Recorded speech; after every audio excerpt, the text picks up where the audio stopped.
Bonjour à tous, avec l'aide de Dieu, nous allons étudier le Rambam, les lois de Kiddush HaChodesh, les sanctifications du mois, le 5e chapitre, Halacha Aleph. Kol she'amarnu migvi ad Rosh HaChodesh ala Re'iyah. Tout ce que nous avons dit dans les 4 premiers chapitres à propos de sanctifier le nouveau mois par l'apparition de la nouvelle lune, Ve'ibur Hashana, de même tout ce que nous avons dit à propos de rendre l'année empolismique, de rajouter un 13e mois dans l'année, donc qui est fait par le tribunal. Pourquoi le tribunal le fait? Bipne Azman, que ce soit pour la période, pour que Pesach va tomber dans l'équinoxe du printemps, ou Bipne Hatzorer, ou bien pour différents besoins qu'il peut y avoir, si les chemins sont détériorés, ou bien si les ponts sont cassés, si les fours ne sont pas prêts, etc., qu'on a pris dans le chapitre précédent.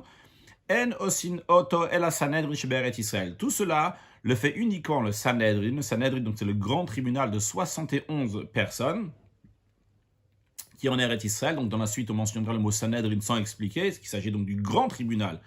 Au Bedin Asmukrim Sheberet Israël, ou bien un tribunal rabbinique qui a été nommé en terre d'Israël, donc qui a reçu sa smicha, donc la possibilité d'être juge en terre d'Israël. Et ce tribunal rabbinique-là qui est en terre d'Israël, chez Natnulam Sanhedrin Reshut, il faut que le Sanhedrin leur donne la permission de faire la sanctification du mois basée sur l'apparition de la lune. Chez Karnem, Moshe et Aaron, car ainsi il est dit à Moshe Rabbeinu et son frère Aaron, c'était 15 jours avant la sortie d'Égypte, il est dit à Chodesh Hazel Lachem Rosh Chodashim, Dieu il dit à Moshe et Aaron, ce mois-ci, le mois de Nissan, va être pour vous donc le début de tous les mois.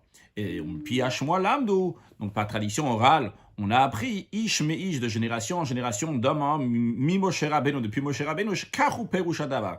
Ainsi l'interprétation de ce verset-là, quand on dit Chodesh Hazel Lachem, que ce mois-là va être pour vous, c'est-à-dire que Eidutzot et Mesur Lachem, que ce témoignage-là sera confié à vous, c'est-à-dire Moshe et Aaron, qui sont considérés le grand Sanhedrin de la génération donc des Juifs qui étaient en Égypte.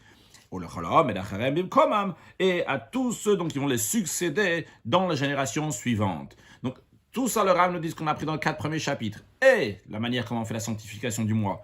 Et la manière qu'on rajoute un 13e mois dans l'année, on l'année embolismique. Ça, c'est uniquement le Sanhedrin qui se trouve en terre d'Israël, qui a la possibilité de faire cela et qui faisait ça. Donc, tant qu'il y avait le Sanhedrin en terre d'Israël. Aval, bisban shen, sham Sanhedrin be'eretz Israël. Mais si il n'y a pas de Sanhedrin en terre d'Israël, dans ces cas-là, en kovim chodashim me'abrim shanim, la manière de fixer les mois, quel mois va avoir 29 jours, quel mois va avoir 30 jours, et quelle année va avoir 13 mois, ou quelle année va avoir 12 mois, la seule manière comment fixer les mois et les années, c'est avec le calcul, le compte que nous avons aujourd'hui. De manière détaillée, le compte que nous avons aujourd'hui, on le verra seulement dans le prochain chapitre, dans les prochains chapitres, à partir de chapitre 6. Mais on verra que c'est un calcul, c'est-à-dire un calcul non plus comme c'était pendant qu'il y avait le Sanhedrin, qui s'était basé sur l'apparition de la nouvelle lune, et le Sanhedrin, le tribunal, attendait qu'il va y avoir des témoins qui vont venir et témoigner de l'apparition de la nouvelle lune. Ici, c'est le calcul, il est déjà fait, tu peux déjà calculer à l'avance l'année que tu veux, le mois que tu veux, savoir combien de jours il aura, 29 jours ou 30 jours, quelle année aura 12 mois, quelle année aura 13 mois, basé sur un calcul qu'on apprendra dans le prochain chapitre. Halachabet, vedavarze, cette chose-là, cette loi qu'on compte de nos jours, basée sur le calcul et non plus sur l'apparition de la nouvelle lune que le témoin témoigne, c'est une loi qui a été donnée donc à Moshe Rabbeinu du Mont Sinaï, chez Bisman, chez Sanhedrin, que lorsqu'il y a un Sanhedrin Kovin ala Re'iyah, on fixe les mois basés sur l'apparition de la nouvelle lune. Bisman, chez En Sham Sanhedrin, lorsqu'il n'y a pas de Sanhedrin Kovin al Chashbon Ze Shalom Chashvim Boayom, on fixe les mois basés sur le calcul que nous avons aujourd'hui. Vendis Kakin le Re'iyah. Et nous n'avons pas besoin de savoir s'il y a eu l'apparition de la lune, il n'y a pas l'apparition de la lune, est-ce que des témoins ont vu la lune ou pas la lune, ça ne changera pas. Et là, ça manque quoi? D'après ce calcul-là, des fois, chez Yom, chez Kovim Bo Bechash Bonze ou Yom Areya, d'après le calcul que nous faisons aujourd'hui, des fois, le jour de Rosh Chodesh, ça sera le jour même où on peut voir la nouvelle lune, l'apparition de la nouvelle lune. Au Kodem Lo Beyom, des fois, le jour que Rosh Chodesh a été fixé, c'est un jour avant le jour de l'apparition de la nouvelle lune. Par exemple, aujourd'hui, c'est Rosh Chodesh, et ce soir seulement, il y aura l'apparition de la nouvelle lune, au Achav Bayom, ou des fois le jour qui est fixé donc pour Rosh Chodesh, c'est après le jour qu'on a vu l'apparition de la lune. C'est-à-dire que, imaginons, hier soir, on a vu la nouvelle lune, on a aujourd'hui ce sera pas Rosh Chodesh, et ce soir et demain, ça sera Rosh Chodesh. Et le Ram nous dit, c'est ce phénomène que le jour de Rosh Chodesh va être après le jour de l'apparition de la nouvelle lune. Comme on vient de dire que l'apparition de la nouvelle lune a eu lieu hier soir, et pourtant aujourd'hui c'est pas Rosh Chodesh. Rosh Chodesh sera seulement ce soir et demain. Ça c'est Peleu, c'est des choses dont il n'est pas fréquent, quelque chose qui est exceptionnel. Au Baharat, Sotchel le Mar avec Israël, et ça arrivera que dans les contrées à l'ouest de la terre d'Israël. Halacha Gimel, au Memata Yitchilu Kol Israël Chashav Bechashbon Zeh. À partir de quand tous les Juifs vont commencer à faire ce calcul-là, non plus donc comment fixer les mois basés sur l'apparition de la nouvelle lune, mais sur le calcul. À partir de quand Misov Chachmet Talmud. Depuis la fin des sages du Talmud, Israël, lorsque la terre d'Israël a été détruite, et il n'y avait pas de tribunal rabbinique qui était fixe, qui pouvait fixer les mois et les années. Aval Mishnah, à l'époque des sages de la Mishnah, Talmud, et même dans l'époque donc des sages du Talmud, donc qui était même après l'époque de la destruction du temple, après donc l'époque de la Mishnah, Adimé Abaye Verava, jusqu'à l'époque d'Abaye Verava, qui était dans les années environ 350 de l'ère vulgaire, et la destruction du temple était en l'an 68 de l'ère vulgaire. Eh bien, Al-Gviyat Eretz Israël, il se basait, jusqu'à cette époque-là, il se fixait sur le bed du tribunal qu'il y avait en Eretz Israël.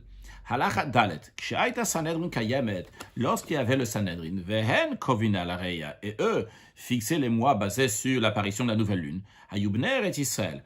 À cette époque-là, ceux qui habitaient, les habitants d'Eretz Israël, Vechol HaMekomot Shebagim Alem Shluch et Tishri, tous les endroits que les émissaires du mois de Tishri arrivent. On avait déjà appris dans un des chapitres précédents que les émissaires du mois de Tishri avaient donc environ une dizaine de jours pour pouvoir aller voir les gens qui sont lointains. Car il y a 2 jours de Rosh Hashanah qui ne peuvent pas voyager, et 1 ou 2 Shabbatot qui ne peuvent pas voyager, et aussi le jour de Kippour qui ne peut pas voyager.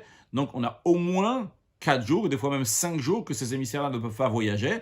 Donc il faut que ce soit les émissaires du mois de Tishrei qui peuvent arriver jusqu'à l'endroit, à tel et tel endroit, qu'à ce moment-là, que si les émissaires du mois de Tishrei peuvent arriver, eh bien ils vont faire le jour de Yom Tov, le jour de fête, un seul jour.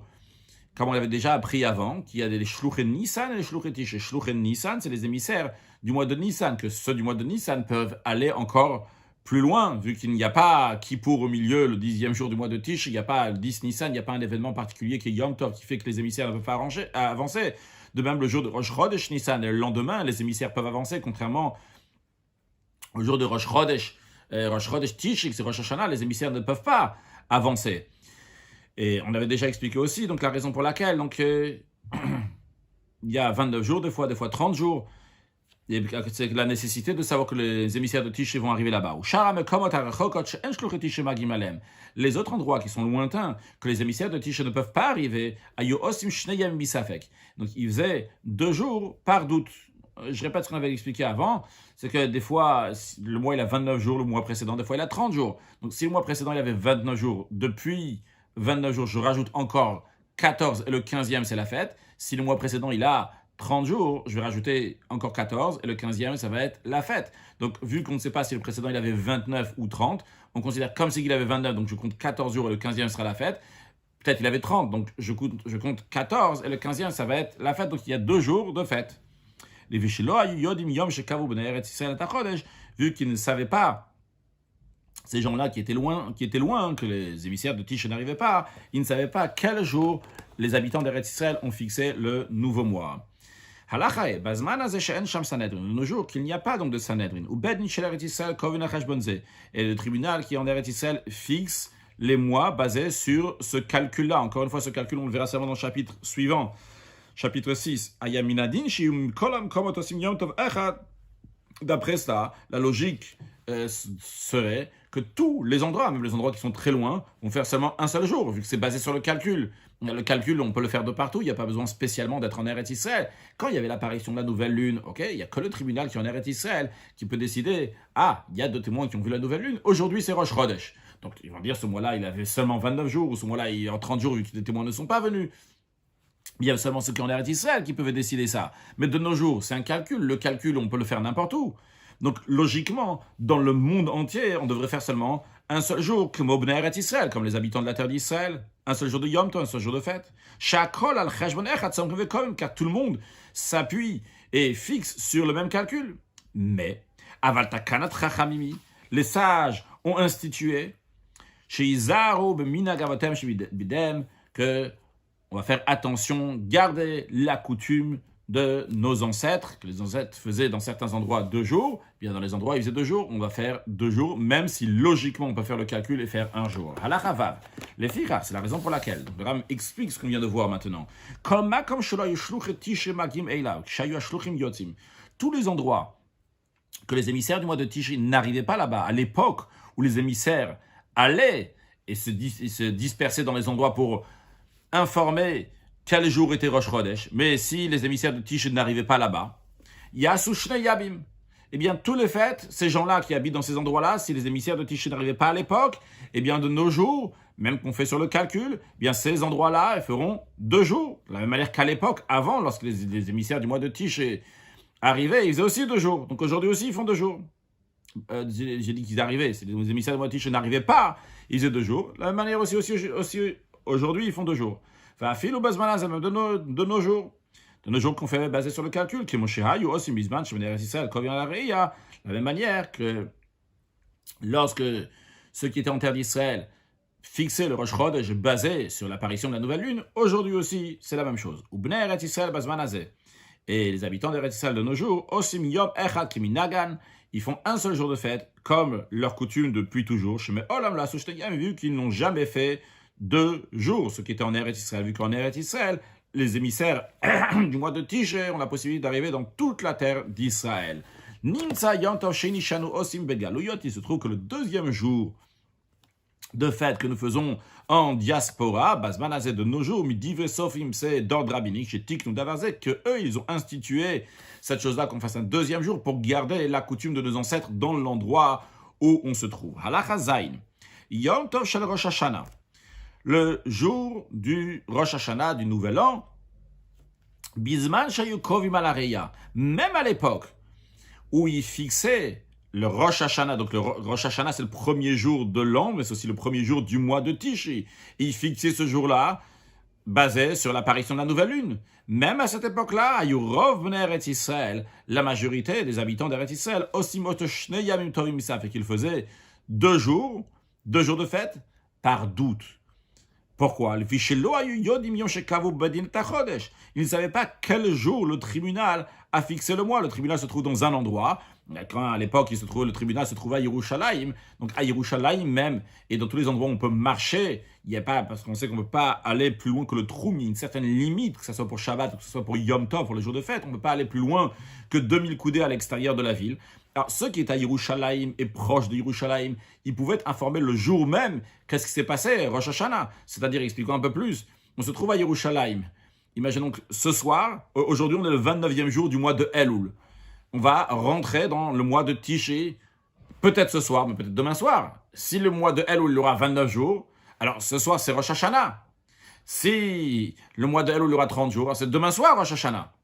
Mais les gens, personne ne savait, même ceux qui sont à Yerushalayim, même le tribunal même.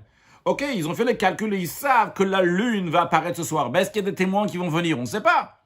Alors, par doute, les gens faisaient 2 jours. Alors, ceux qui sont à Yerushalayim, encore, ils peuvent être informés. Imaginons que ce soir, il y aura l'apparition de la nouvelle lune et des témoins vont voir. Et demain, les témoins vont arriver au tribunal. Ils vont dire, nous avons vu la nouvelle lune. Très bien. Et ils vont être informés. Aujourd'hui, le 30e jour du mois de Elul devient le 1er jour du mois de Tish et c'est Rosh Hashanah. Donc ceux qui sont à Yerushalayim vont savoir, mais ceux qui sont en Eretz Israël, plus loin qu'Yerushalayim, ils ne savent pas si c'est aujourd'hui ou bien demain. Ils savent pas si c'est le 30e jour du mois de Elul ou bien le 31e jour qui va devenir le Rosh Hashanah. Donc, vu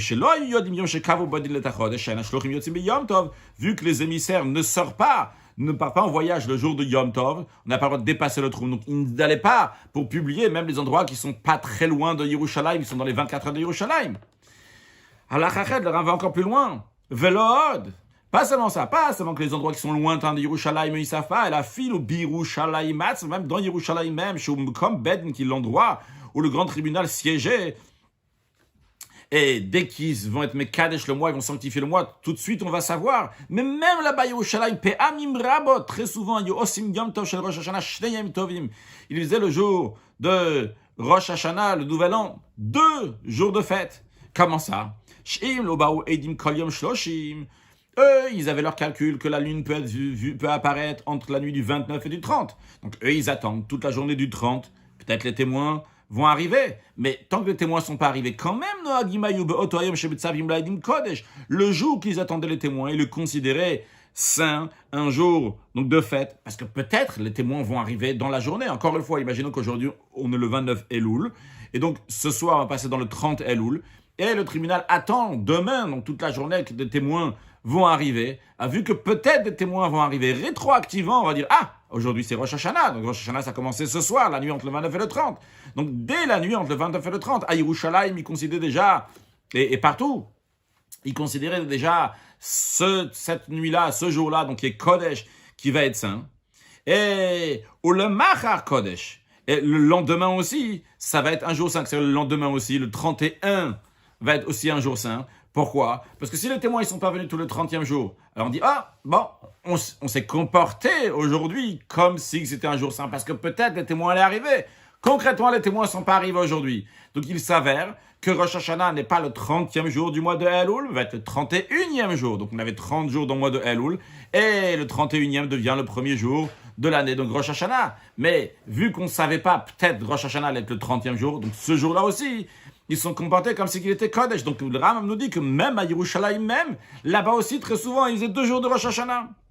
Et c'est la raison pour laquelle, puisqu'il faisait 2 jours de Rosh Hashanah, dans la majorité d'Eretz Israël, toujours, et très souvent, même à Yerushalayim, même à l'époque où Rosh Chodesh était fixé, basé sur l'apparition de la nouvelle lune, il faisait 2 jours de Rosh Hashanah. C'est la raison pour laquelle, que Hitkinu, Sheyosim, Afilu B'Eretz Israël, les sages ont institué que les habitants d'Eretz Israël vont le faire auto à lui, Rosh Hashanah, Tamid, toujours Shnei Yamim, 2 jours, Bazman Azeh Shekom al-Cheshbon, au jour de nos jours, qu'on fixe, basé sur le calcul, même qu'on a le calcul, même en Eretz Israël, même à Yerushalayim, on fait 2 jours de Rosh Hashanah. Il est la manta.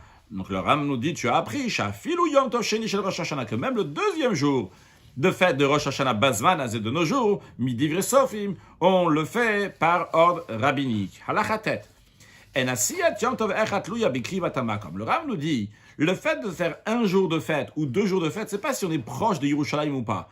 On va dire l'idée, après on va voir sur le texte. Le Ram va nous dire, il faut qu'à l'époque, il y avait des témoins, il y avait des émissaires du tribunal qui allaient dans cet endroit-là. Imaginons qu'il y a un endroit, donc il y a 200 km de Yerushalayim, et que le témoin allait là-bas parce que il y avait donc des Juifs qui habitaient dans cet endroit-là, et les émissaires de Tishré arrivaient là-bas. Dans un tel cas, eh bien, très bien, dans cet endroit-là, ils vont faire seulement 1 jour de fête. En revanche, il peut y avoir un endroit qui est à 100 km de Yerushalayim, mais il n'y avait pas d'habitation de Juifs à cette époque-là, et donc les émissaires n'allaient pas là-bas à cet endroit-là. Eh bien, le fait que les émissaires n'allaient pas à cet endroit-là, c'est la raison pour laquelle il n'y a pas besoin de faire. Là-bas, ils ne font pas 2 jours, là-bas, ils ne font pas 1 jour, ils font 2 jours, parce qu'à l'époque, les émissaires n'allaient pas à cet endroit-là. Le Ram nous dit ça sur le texte. Ketzat, comment cela?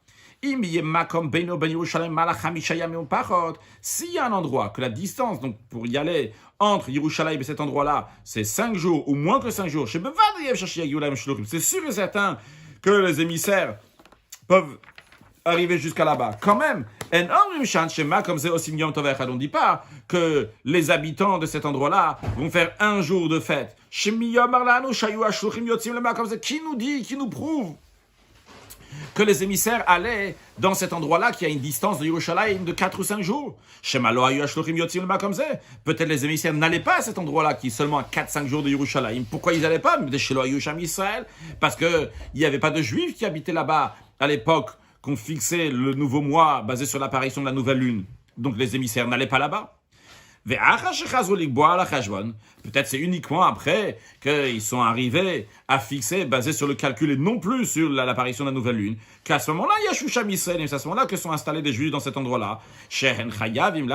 Mais ces juifs-là doivent faire 2 jours, parce que quand est-ce qu'il y a une installation de juifs là-bas, n'était pas au moment qu'on fixait le nouveau mois basé sur l'apparition de la nouvelle lune, mais c'était au moment où on fixait basé sur le calcul qui sont arrivés là-bas.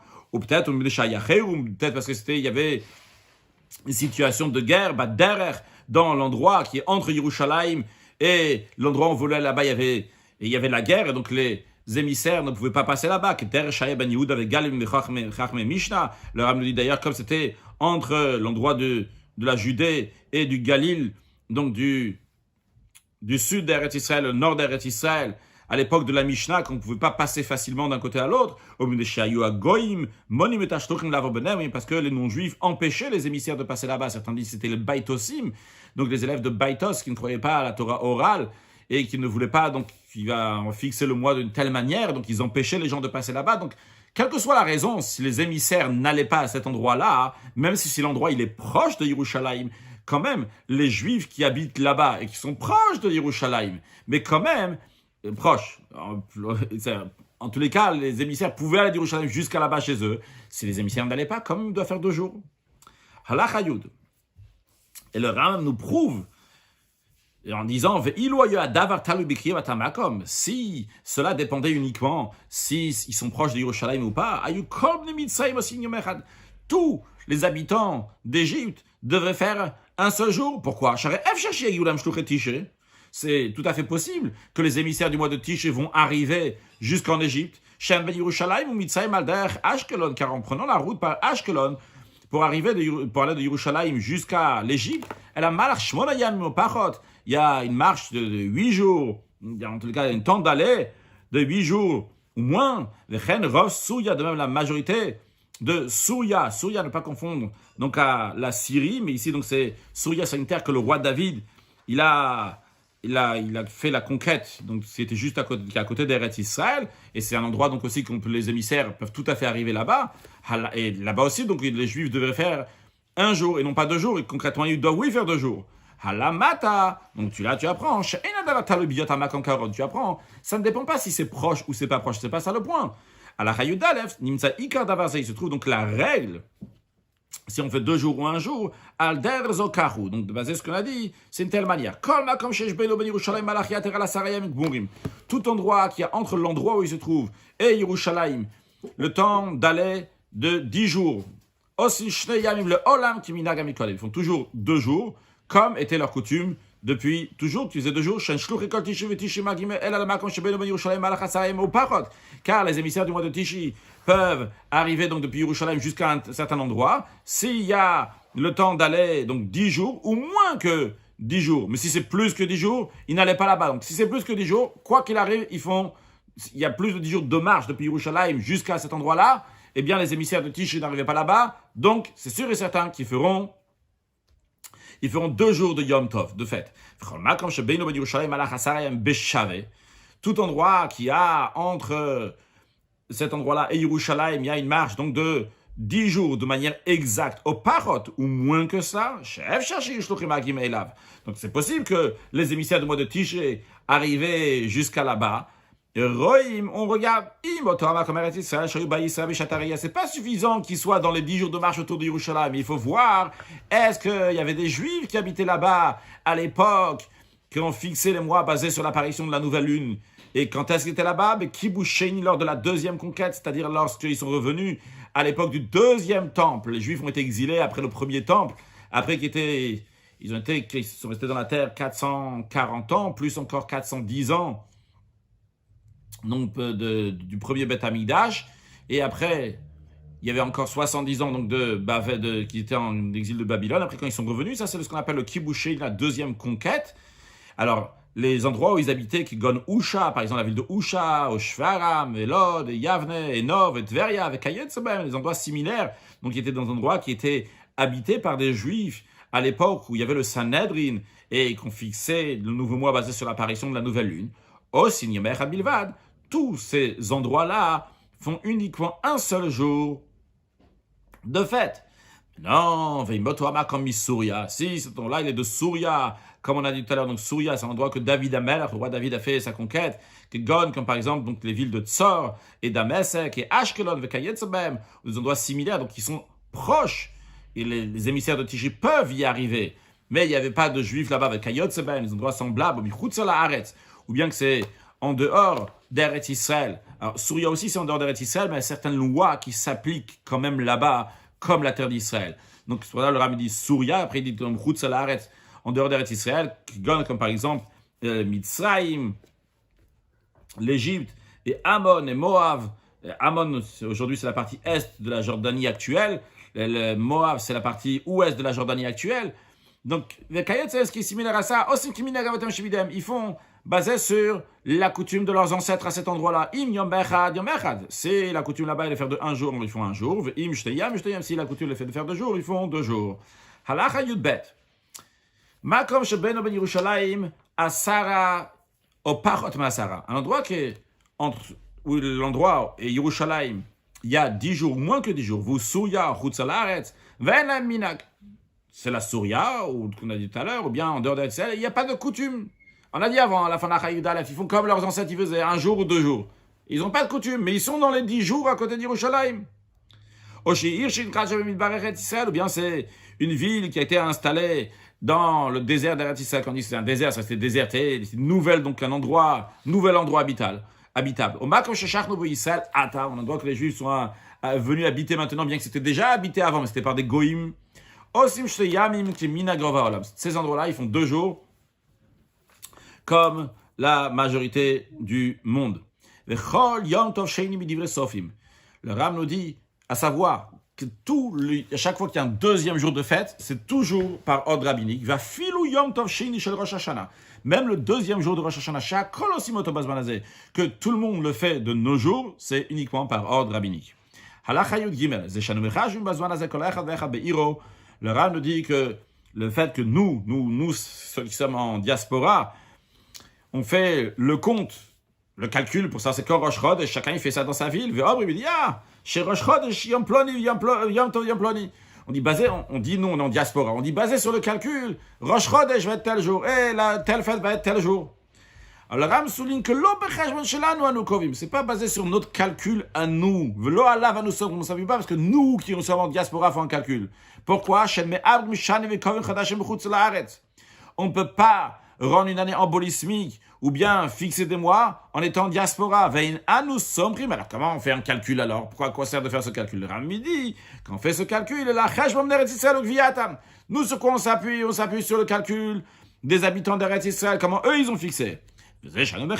Ça qu'on fait un compte, les c'est pour dévoiler la chose. On va dire, en Eretz Israël, on fait ce calcul. Donc, on peut faire le même calcul, mais on va compter sur le calcul qui a été fait en Eretz Israël. Parce que nous, on sait, en diaspora, qu'en terre d'Israël, les habitants comptent sur ce calcul-là. Donc, on compte pour savoir quel jour ceux qui sont en Eretz Israël, ils ont fixé, c'est quand Rosh Chodesh, quelle année va être embolismique, ou Bigvi, Abne Eretz Israël. C'est uniquement par le fait que ceux qui sont en terre d'Israël donc fixent tel et tel jour, c'est par cela que ça sera Rosh Chodesh et Yom Tov, non pas par le compte que nous faisons en diaspora. Conclure avec un mot de Chassidut, peut-être on en a déjà parlé lorsqu'on a pris les lois de Yom Tov. On a parlé de Yom Tov chez nous, donc 2e jour de Yom Tov. Dans le Sikha, le Rabbi dit que le Baal Shem Tov, il aimait le 2e jour de la fête de Shavuot. Et le Rabbi nous dit, a priori, donc c'est parce que c'est le jour qui est le lendemain de Matan Torah, etc. Mais le Rabbi dit en vérité, c'est pas seulement ça. C'est parce que c'est le lendemain de Matan Torah qu'on commence à concret. Mais c'est plus profond dans le sens que le 2e jour par rapport au 1er jour, c'est que le 1er jour, c'est Mideoraita. Et le Rabbi l'a souligné à chaque fois, on a vu que le 2e jour, c'est toujours Miderabanan. Même quand c'est le Rosh Hashanah il y a 2 jours, c'est aussi Miderabanan. C'est quoi l'idée que c'est un jour qui est Derabanan? C'est un jour que lui-même il est profane. Les Bnei Israël, ils l'ont rendu Kadosh, ils l'ont rendu saint.